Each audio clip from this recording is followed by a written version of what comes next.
En primer lugar, obviamente, lo más importante creo yo que tiene que ver con la impunidad.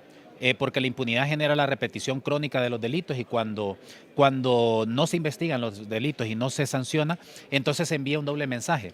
El primer mensaje es que es mejor quedarse callados o autocensurarse porque le puede pasar lo que le pasó al colega. Y el segundo mensaje es a quienes son los victimarios, en el sentido de que pueden seguir cometiendo crímenes contra personas comunicadoras sociales y periodistas sin recibir ninguna sanción. Y obviamente, cuando hay impunidad, Honduras no puede avanzar en materia de libertad de prensa. Y por otro lado, también se requiere una profunda reforma para democratizar el espectro radioeléctrico, porque no es posible que ciertos medios de comunicación con mucho poder económico tengan acceso o más acceso al espectro radioeléctrico frente a, por ejemplo, la ciudadanía o las comunidades. Estas cifras que ha dado la ONU, que ha indicado que ha aumentado drásticamente lo que son los ataques a los periodistas, podría indicar que el Estado hondureño se ha convertido en un Estado patrocinador que violenta la libertad de expresión. Bueno, de acuerdo con el informe de la Oficina del Alto Comisionado, ha aumentado los ataques en contra de personas defensoras y periodistas en comparación con los últimos 2 años, es decir, con el régimen del último año de Juan Orlando Hernández y con el año pasado, que es de este gobierno. Por tanto, creo yo que esto debería de llamar a la reflexión al gobierno de la República, porque estamos hablando que los ataques a periodistas, a defensores, etcétera, incluso es mayor a los ataques que se habían recibido el último año del régimen de Juan Orlando Hernández, y por tanto me parece a mí que es un llamado de atención que que debe de colocar sobre la mesa el gobierno de la República para tomar medidas para reducir estos ataques. El mecanismo de protección no ha servido en nada en la protección de abogados y periodistas.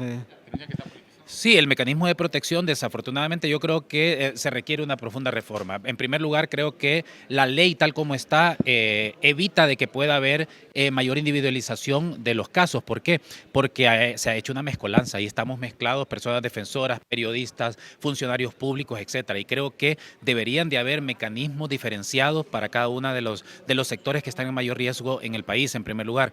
En segundo lugar, desafortunadamente también, tanto en el gobierno anterior como en este gobierno se ha politizado el Mecanismo Nacional de Protección, en el sentido que llegan nuevas autoridades y despiden a muchos funcionarios sin tener criterios, al menos sin ofrecer criterios objetivos de por qué a estas personas se les está despidiendo, a pesar de que son gente formada, gente que ha transitado durante mucho tiempo y tiene mucho aprendizaje. Y luego tampoco tenemos claridad con los criterios objetivos para contratar a determinadas personas. Y obviamente eso tiene un impacto significativo porque debilita el Sistema Nacional de Protección.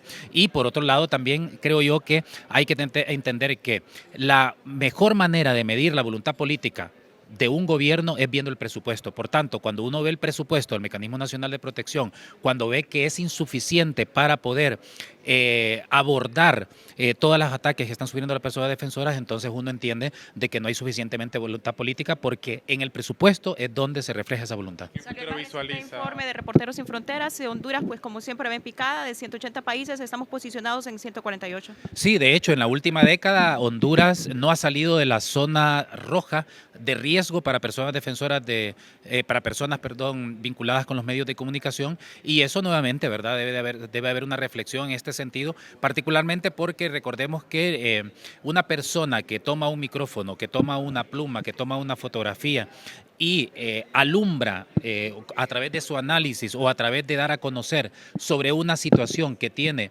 un impacto o que afecta intereses, no solo del poder político, sino que también del poder económico e incluso de los poderes fácticos, se va a poner en riesgo, y eso no cabe duda. En ese sentido, obviamente el gobierno tiene la mayor responsabilidad de prevenir estos ataques y lastimosamente hasta el momento el informe de Reporteros Sin Fronteras nos dice que Honduras sigue igual que la última década, en el sentido que no sale de esa zona roja de riesgo para las personas dedicadas al periodismo. ¿Cómo interpretar que el año pasado, en su más reciente visita al país, la relatora especial de la ONU de la prensa, Irene Khan, emitió unas observaciones, advertencias claras, precisas, y que no fue atendido ninguna de estas? ¿Cómo interpretar esto?